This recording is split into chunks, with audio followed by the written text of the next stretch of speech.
Now we have learned about fundamental analysis. We have done sentimental analysis. Where will we get the data for fundamental analysis? How will we know if the economy is good or bad? We will get data points for that. Where are the data points released? When are they released? We have economic calendars and news sources. Traditional news sources, we have Reuters, Bloomberg, Wall Street Journal, Financial Times, etc., quite a few.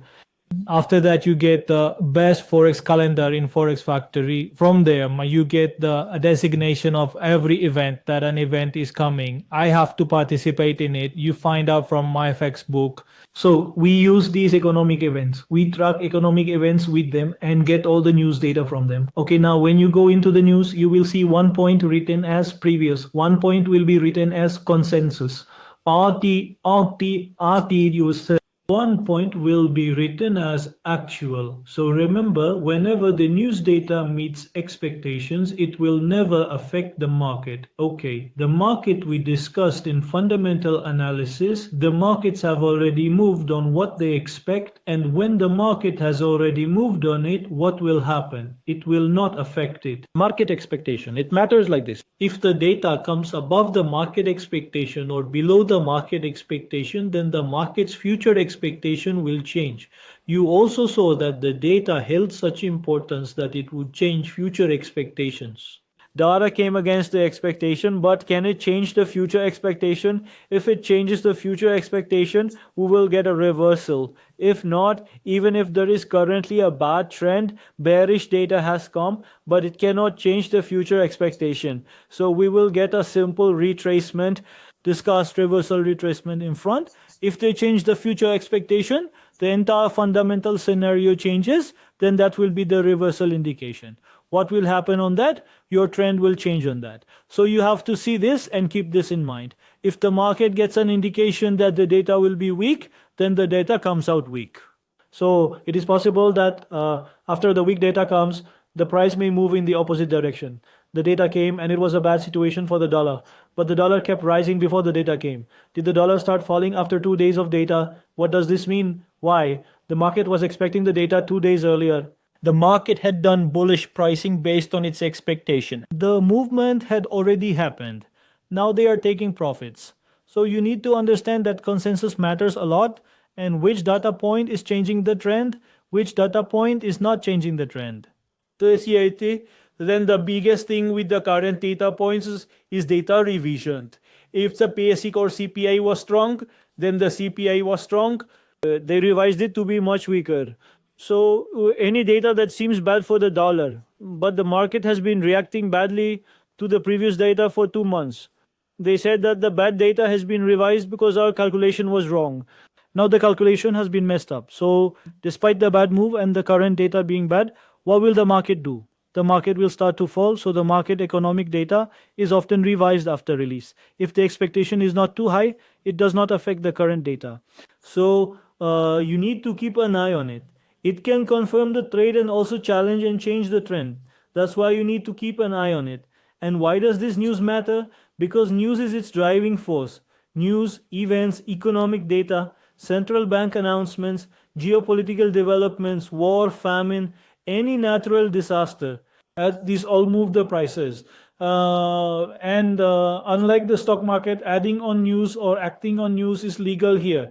If in the stock market you have some news that is not public, not available to people, and you act on it, we call that insider trading. That is illegal and banned.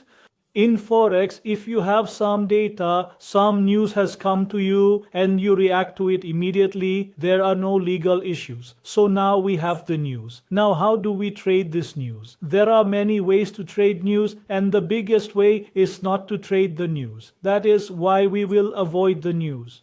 What is the benefit of avoiding news? If we want to trade news, it will tell us how to trade it. Because the biggest issue is when a sudden news event comes, our spots get filled and our sleep also gets filled.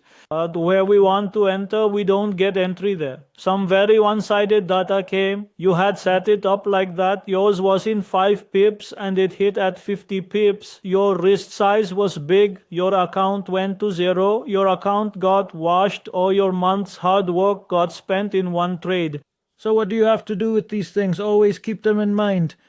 Keep an eye on these things. You have to trade accordingly. Now, how can we trade the news? The ways to trade the news, the sudden impact. Most of the time, what does the market do after a news event? It whips off. Most of the time, it's a probability game. Most of the time, due to the market's mistake, first you need to sit down, you need to create a range that if there is a big event, find more support and resistance, that if it comes to this support, I will buy. If it comes to this resistance, I will sell, and also set your stop loss and take profit. So as soon as the news rises, you need to sell there. If it falls below UT, you have to buy from there. But your presence is necessary because it's all a probabilities game. And as we discussed, buy stop or sell stop orders are subject to slippage, where you enter at 5-0 and your entry goes to 5-1-0, but limit orders never have slippage. If you said it would go to 5-0, then sell, it will sell at 5-0. Before that, it will exit. So we can place a limit order and trade it with whips. This is what we call fading. What is the news on the second method?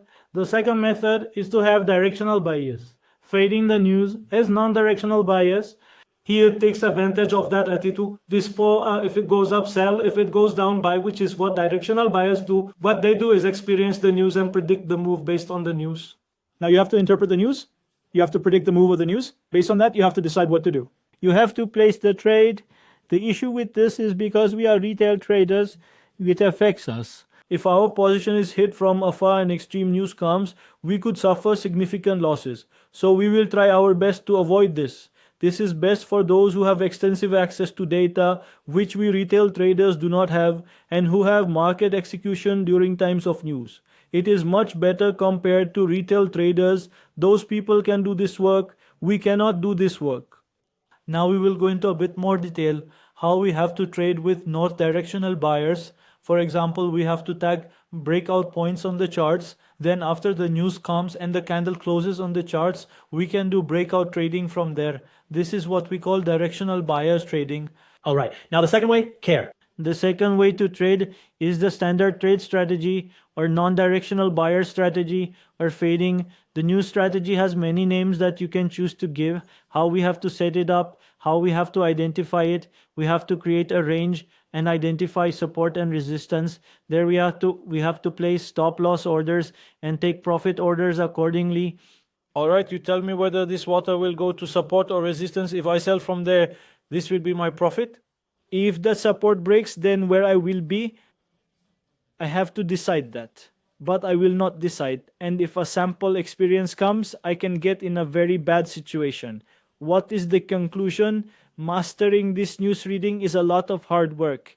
It requires preparation. This is not for new traders. Especially directional buyers are not for new traders. Non-directional buyers. Also, if you do not use stop loss, it is not for new traders because during news, movement happens very quickly. So the thing we normally process in 1 or 2 minutes,